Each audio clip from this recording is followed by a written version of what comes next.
Time to introduce our first speaker.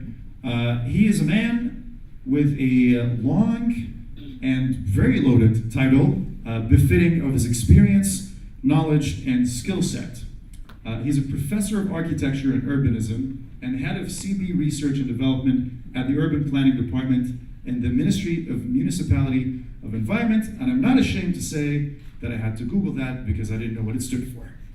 Now, before I come to his name, I'm trying to play the pronoun game. He spent years learning, teaching, and practicing in his field of archaeology. He's been featured extensively in newspapers, periodicals, and architectural magazines, both locally and internationally, and he has published more than 70 journals. Just think about that for a second. His presentation for us today is one of the most interesting topics we've hosted thus far, and I am terribly excited to hear it again because I already got a sneak peek. It's titled Museum, City, and Society. So, ladies and gentlemen, without further ado, put your hands together to welcome Dr. Ali Alraouf here on stage. Dr. Ali, thank you so much for being here this evening. You gave me this one, so Oh, yeah, that's right. I'll use this. Is this active now? Oh, perfect. Well, thank you all for coming. I'm really honored and so grateful for the DohaCreatives team. I'm old, but not to the extent that I'm an expert in archaeology. I'm an expert in architecture and urbanism. So, all right, this is a small correction. My talk is, I need to switch this. All right. My talk is about a triology that I'm really interested and excited about. Museums, city, and society, and how we can sort of revisit this relation, or at least to start to establish it if it's not that much existed. A relation that I am personally excited about in my research, in my work, in my writings. And I think this relation is kind of very interesting to the location of Gulf cities and the culture that we are kind of subscribed to, in the sense that a lot of us know that museums goers tradition is not that popular within the Gulf. So in my narrative, in my story, I will try to shed some light on if there is a possibility if we revisit this connection between museums, city, and society to overcome this. And also, what is the role that architecture and urban design and planning can offer? And therefore, I want to start with the notion of the city. And cities are sort of the invention of us. We should be extremely proud that we were able to have this new habitat that we belong to and we experience on a daily basis. And if we talk about the statistics, it's really amazing that half of the world population are living in cities now, and the expectations of the UN Habitat that by 2050, more than 65% of the total world population will be living in cities. So the most important thing about cities now is to how to see the story of each city, how to dig deep in each city and overcome the desire to imitate other cities, but to look at the authentic, original narrative of each city. Speaking of statistics, I'm also excited about profound statistics regarding the museums.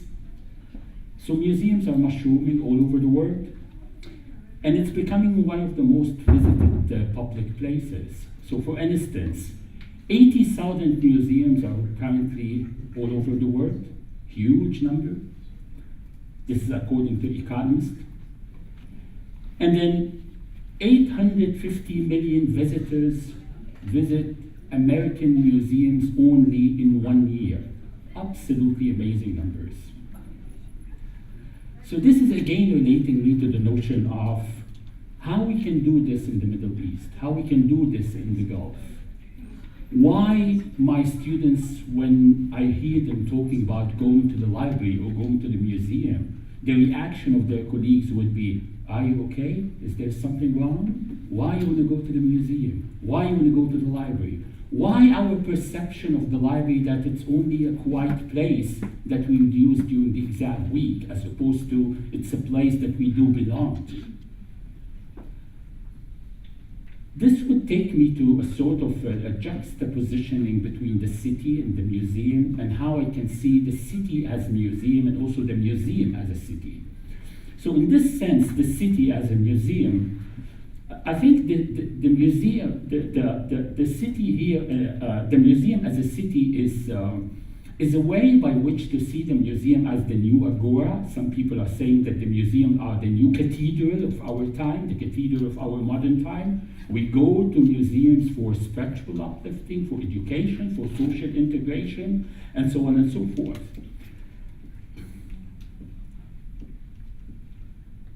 But also the city itself can be a museum in the sense that if again we search for the authentic components of the city, not only the spectacle of the city. So Burj Khalifa is definitely part of the story of Dubai, but also maybe a small carrot kiosk somewhere in an alley is also part of the story. So this is again suggesting that the whole structure, the whole fabric of the city can be transformed into a museum. Streets, public spaces, buildings, alleys, people, and so on and so forth. It's a way by which we can see the city as a sort of a stage, as a sort of a campus that we learn from it. Wonderful example in the Middle East would be Sidi Boussaid in Tunisia, a wonderful, wonderful city that you can learn from every single corner in the city. The city is an open museum, but it's a living museum. It's not the kind of museum that you would look at a piece of art, but you would interact with this in it, because there's an authentic life and authentic people living and enjoying the place. And then the notion of also museums can be a sort of a catalyst for democracy, because if museums are for people, geared for people, and allowing people to get together and talk about the future of their cities, and talk about the future of their societies, in this sense, the museum can be seen as a sort of a force for democracy. So the new kind of notion of museum is also transcending the fact that it's a place where you go to encounter works of art, but also you can encounter a dialogue, a debate about the future of the city. Another interesting paradigm shift in my understanding of museums that I want to share with you today is also related to how we look the identity of the museums, and we usually subscribe to the view that museums are only for the elite. It's a place for the well-educated people, and therefore by sort of celebrating this notion, we created a barrier between people and museums, and therefore the new kind of interpretation now is how to make museums again for people from different cultural backgrounds, different social backgrounds, economical backgrounds, and even ideological backgrounds. And the other interesting notion is how to transform those alien landmarks, places for the sophisticated, elite, well-educated people into seeds for urban development. So in this sense, from an architecture and urban planning point of view, the museum is not isolated, but the museum is in the heart of the city and are surrounded by a lot of activities that would engage people and attract people to it. Those are examples scattered all over the world, all of them suggesting the fact that we are moving from looking at museums as single, individual, isolated buildings into an entity within a more vibrant center. And this would lead me a bit to the story of Gulf cities. And I want to start, this is because I also, like a lot of DohaCreatives, I like very much reading books and novels. And I would recommend, if you want to have a more comprehensive, holistic understanding about the development of Gulf cities, I would definitely recommend the work of Abdurrahman Munayef, precisely Cities of Salt, where he was able to brilliantly depict the the transformation that took place in the Gulf when they discovered oil and how this affects the whole cultural, physical, and socio-economic structure of the Gulf communities and Gulf cities. But more interestingly, in 2009, another wonderful book was published, again a novel called Tsunami by Hamoud Al-Sa'iq, which is basically a fake name because the book was banned from precisely Saudi Arabia and other Gulf countries. And this book is about envisioning the Gulf in 2195, so almost 200 from today. And from the very, very first paper, the first page of the novel, Hamoud Al-Sa'iq is talking about a young Saudi guy waiting in line in front of the Bangladeshi embassy in Saudi Arabia, trying to get a work visa to travel to Bangladesh to work as a driver. This is harsh, but it's a wonderful, wonderful ringing bell because it's suggesting that we need to think about the post-oil paradigm. We need to think about the day after when the oil dried up. So we don't want this young man to stand in front of the Bangladeshi embassy to go to travel and work as a driver. So what we should do? Another interesting thing that took place in the last year and a half, and ironically it starts from Abu Dhabi, and we turn back to Abu Dhabi, the very first solar-powered plane that took a trip around the whole world without using a single drop of oil. And the irony here is that the plane was flying on top of all the glass skyscrapers where the oil money was used to build, without considering the notions of sustainability, the notions of the day after, and so on and so forth. So it seems to me that the post-carbon paradigm is not a vision, it's a reality. This is what we are living and what we should be prepared for. And in this sense, I'm also excited about the work of Charles Florida and two wonderful books. The first is The Rise of the Creative Class. People like you, young ambitions, they have assets in their mind. Their mind is full of activities, creativity, initiatives, and they are willing to travel the world. So in this sense, after he wrote the first book, he did realize that there's a new geography is coming. There's a new relation between people and places because of this rise of the creative class, because of people like you that are willing to look at the map and select the right city that would create for you the right environment by which you maintain your creativity and positive contribution in the world. Another interesting contribution is related to the work of Charles Landry. And here I'm so excited about the notion of the creative city and how, again, he is challenging our perception of the city, that the city is not only about roads and skyscrapers and shopping malls and all these typical kind of vision of the city, but it's also about art and creativity and heritage and public art and design and so on. So it seems to me that Gulf cities, they were in a sort of a fallacy. This is what I call the fallacy of the contemporary Gulf cities, when they were competing together to build either more or bigger or higher. Right? And I think it's about also another interesting feature in the Gulf, that they built a lot of museums, and also those museums were built again to brand cities. So I think we are entering a new paradigm in terms of architecture and urbanism, and I see this clearly in Qatar, that we have this dialogue between what is now becoming a trend in the world, knowledge-based urban development that would enhance the presence of people like you, research center, universities, top schools, public spaces, museums, and also there's a sort of a balance between local and global urbanism. But yet we still have the questions of the myth of the community integration, how to integrate the community, and also how to overcome the notion of museum goers. I would very quickly narrate the story of the two museums that I'm excited about here in Qatar, the Museum of Islamic Art, designed by Ayn Pay, and the Qatar National Museums, designed by Jean Nouvel. The very first one, the Museum of Islamic Art, inspired by a wonderful, wonderful mosque in Egypt, the Mosque of Ahmed ibn Toulon. And again, beautiful, beautiful interpretation of the identity of Islam and identity of the Arab world.